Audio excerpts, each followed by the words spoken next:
All right, let's dive into a story that starts in what feels like total darkness, but ends with this incredible, impossible ray of hope. We're talking about the birth of Moses from the book of Exodus. It's an amazing story about God's plan of rescue unfolding right in the middle of a plan for total destruction. You know that feeling, right? That deep, gut-wrenching feeling of being isolated, completely forgotten? Well, that is exactly the world we're stepping into today. We're talking about an entire nation just gripped by despair, absolutely convinced that they had been abandoned. Okay, so Section 1, Land of Despair, two plans. Let's set the scene. We're in ancient Egypt, and for the people of Israel, this place that used to be a safe haven, a land of opportunity, has now become a nightmare of slavery and suffering. So you might be asking, how did things get so bad? Well, 400 years is a long, long time.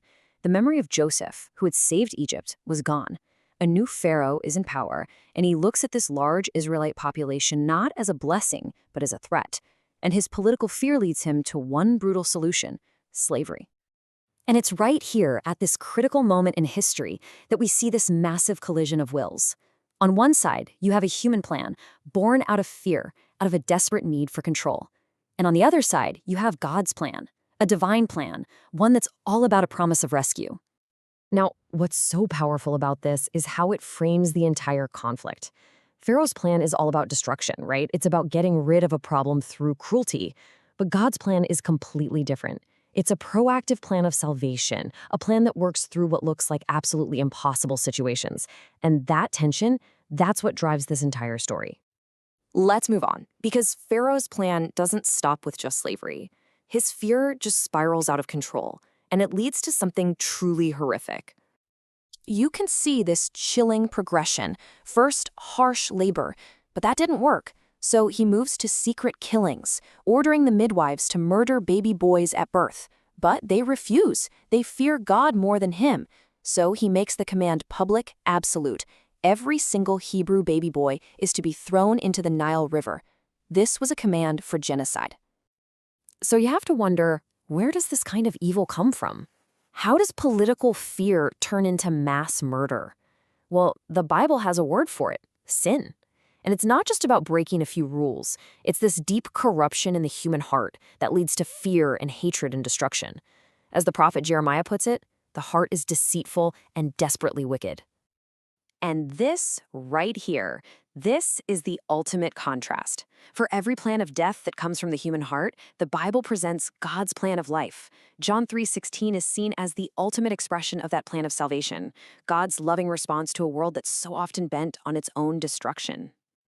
Now, try to put yourself in their shoes. Imagine being a parent in this world. A woman named Jochebed and her husband Amram have a son.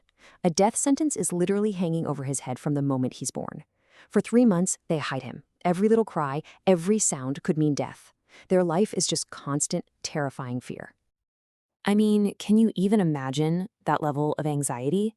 And this story really gets to a core question that we all face. What do we do with our fear? This verse from 1 Peter gives the answer. It says the solution to our anxiety is to actually hand it over, to trust in a care that's bigger than our circumstances. As the baby gets bigger, hiding him is just impossible. So Jochebed makes this unbelievable choice. She weaves a basket, puts her son inside, and places him in the Nile River, the very river that was supposed to be his tomb. His sister Miriam watches from a distance. And you have to understand, this isn't giving up. This is an incredible act of faith, placing her son's life into God's hands. So everything hangs on what happens next. The tension is just unbearable. But a single, ordinary sound is about to change the course of history. Get this. Of all the people who could have been at the river that day, it's Pharaoh's own daughter who comes down to bathe. And at that exact moment, the baby cries. It's one cry, perfectly timed, that cuts through the air, reaches her, and fills her with compassion. And this is where the story just flips everything on its head. It is such a beautiful, ironic reversal. Look at this. The problem? A death sentence from Pharaoh. God's answer? Salvation from Pharaoh's own daughter. The problem? A mother has to give up her son. The answer? She gets paid to raise her own child. The problem? The baby is in mortal danger. The answer? He ends up in the safest, most protected place in all of Egypt. It's incredible. This idea of an impossible rescue really hits home for me. I was in a really bad car accident once.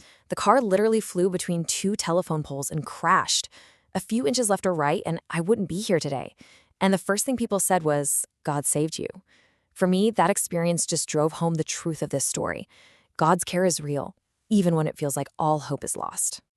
So let's wrap this up and look at how this story's amazing conclusion speaks directly to us about where we can find true safety. So, what's the final result? It's just mind-blowing. Moses, the Hebrew child who was marked for death, is raised as a prince of Egypt. The very heart of the enemy's power becomes his safe place. It just goes to show you that God's protection often shows up in the most unexpected, paradoxical ways we could never imagine for ourselves. So, what can we actually learn from Jochebed's example? How can we apply this? Well, it seems to break down into 3 simple steps. First, we entrust. We have to let go of our deepest fears, just like she did. Second, we remember. Her faith was based on remembering God's promises to her people. And third, we trust. We hold on to hope even when we can't see the immediate outcome. Now, from a Christian perspective, this story is more than just a great story. It's seen as a foreshadowing, a picture of a much bigger rescue. Moses' rescue from the water of death points forward to the story of Jesus, who Christians believe rescues all of us from the spiritual death of sin. And that brings us right back to the heart of it all, summed up in this promise. Whether you're facing a huge national crisis or a deeply personal one, the message of this story is that even when things feel completely hopeless, God's care is there, ready to intervene. In the end, the story of Moses' birth is this powerful picture of hope defeating despair, of life coming from a death sentence. It shows us a world where faith is answered in the most miraculous ways, and it leaves us with a really important question to think about. In our own impossible situations, where will we find the courage to look for a rescue?